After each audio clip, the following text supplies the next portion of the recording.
A reação ao novo pedido de impeachment da oposição na entrevista do dia com Maria Lídia Flandoli. Hoje entrevisto o jurista Miguel Reale Júnior, professor titular sênior da Faculdade de Direito da USP, que já foi secretário estadual da Segurança Pública em São Paulo e também foi ministro da Justiça no governo Fernando Henrique Cardoso. Professor, muito obrigada. Eu que agradeço, Maria Lídia. Bom, professor, projeto de impeachment, né? Existe aí um grande suspense, muita concordância, muita discordância e qualificação e desqualificação.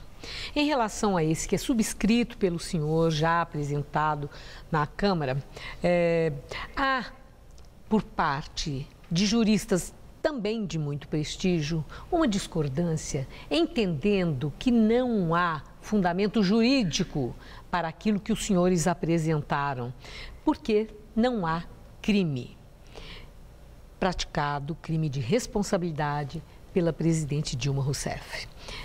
A Constituição brasileira é precisa na configuração do crime de responsabilidade que justifiquem pedido de impeachment? Maria Lídia, é estranho que digam que não tem configuração. Pode não se concordar que se... Fundamento jurídico. Fundamento jurídico.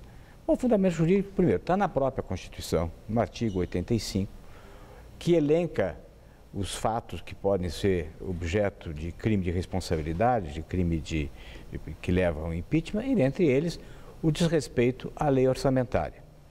E há depois, em complementação à Constituição, no seu artigo 85, a Lei 1079. E a Lei 1079 também elenca figuras de forma minudente, figuras como, por exemplo, constitui crime de responsabilidade, contrair empréstimos indevidos, sendo empréstimo indevido, o empréstimo que a União contrata com bancos que são oficiais.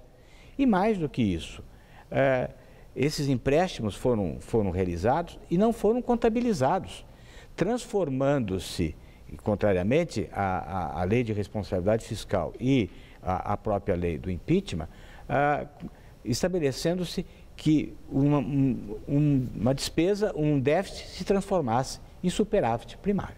Ou seja, além do mais, existe também a omissão com relação à responsabilidade dos subordinados da Petrobras, diretores que praticaram graves irregularidades e que foram mantidos pela presidente, a direção da Petrobras, durante 2 anos, por exemplo. Agora, professor, então, o senhor falou das chamadas manobras fiscais que ganharam esse apelido das pedaladas fiscais. O senhor fez uma referência clara a elas. Naquelas que, segundo o próprio Ministério Público de Contas, né, estariam sendo cometidas neste ano de 2015, no segundo mandato da presidente Dilma. O argumento dos aliados do governo, por parte do governo, é que primeiro o ano fiscal nem terminou. Segundo, que o Tribunal de Contas não apreciou as contas ainda e já há um pedido de impeachment sobre algo que não foi sequer avaliado e que pode haver um acerto de contas até o fim do ano.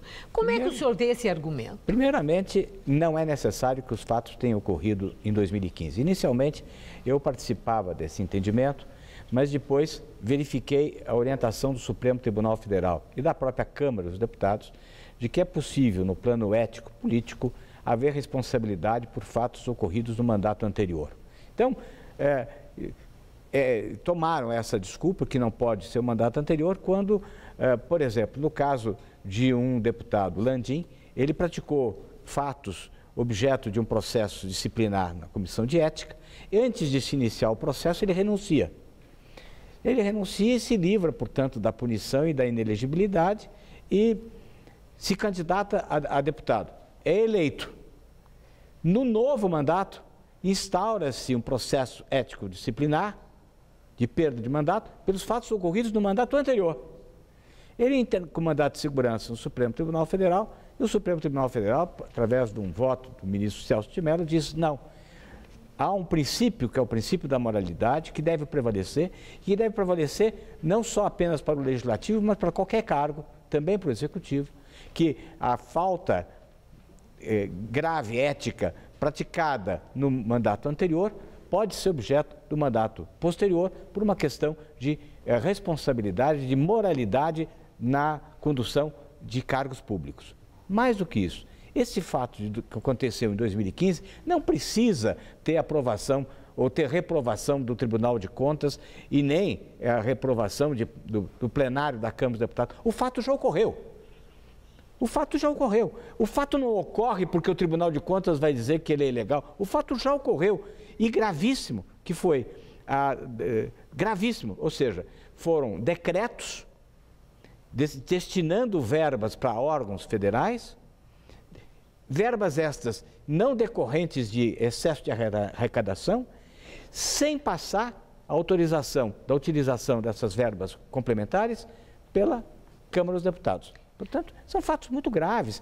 Graves porque não é uma questão técnica. Queria deixar bem claro para o telespectador que a situação financeira que nós nos encontramos, que acabou de ser retratada, de déficit, de desemprego, de estagnação, decorrem, as pedaladas foram o biombo por via do qual se escondeu a situação financeira do país, levando a esse desastre. Esse desastre que nós estamos é por conta das pedaladas. Agora, a questão da omissão. O senhor fez aí referência clara em relação à omissão, em relação aos crimes que estavam acontecendo lá na Petrobras. Há aí uma discordância em relação a isso. Aqui mesmo no Jornal da Gazeta, o jurista Dalmo Dallari disse que omissão não configura crime de responsabilidade, porque a Constituição é muito clara que para impeachment, crime de responsabilidade tem que ser praticado assim, é um ato pessoal do presidente da República. E que omissão é não ato, é um não agir, lógico, não configura ato, portanto, não tem amparo legal. Sim, eu gostaria que lessem o artigo 9º da Lei 1079 do impeachment, que estabelece como crime de responsabilidade deixar de estabelecer a responsabilidade dos subordinados pelos atos ilícitos por eles praticados. O que é? O que deixar está sendo... de? Deixar de. É omissão. Aonde que é omissão? Omissão é uma forma de ação, é o não agir devido. Meu Deus. Não existe essa distinção entre ação e omissão como proibitivo que a forma omissiva não fosse aceita. Ou seja, é espantosa a ginástica que se faz para tentar justificar o injustificável. A forma aliás, a descrição é de uma conduta omissiva, deixar de responsabilizar os seus subordinados. O que é isso? Agora, uma questão delicada, a da legitimidade.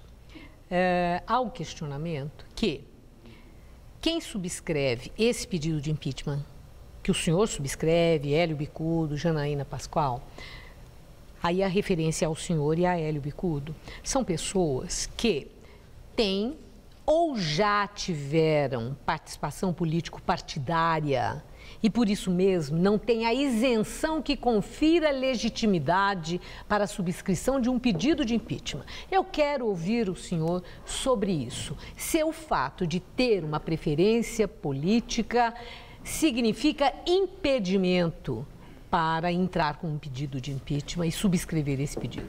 Bom, primeiro, queria lembrar que o Dalmo Dallari e o Fábio Comparato são pessoas das quais eu tenho uma grande amizade e respeito intelectual. Também entraram com pedidos de impeachment contra o Fernando Henrique.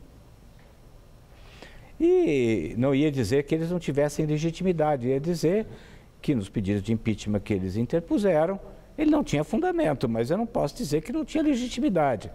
Agora, não é porque eu tive posições políticas no passado que eu estou a comprometer, né, a correspondência do pedido com os fatos. Assim como o Hélio Bicudo. Assim como o Hélio Bicudo. Mas o que importa é saber se os fatos têm fundamento ou não têm fundamento. Quem está em julgamento são os fatos e a sua adequação à Constituição e à Lei 1079. Não sou eu que estou em julgamento.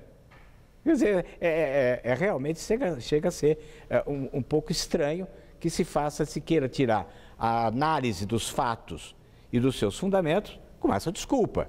Não é? Eu fui, junto com o Dalmo Dallari, fomos os autores do pedido de impeachment do Collor. nós tínhamos uma posição política contrária ao Collor. Será que ele acha que porque nós tínhamos posição contrária ao Collor, nós não tínhamos razão no pedido que foi feito?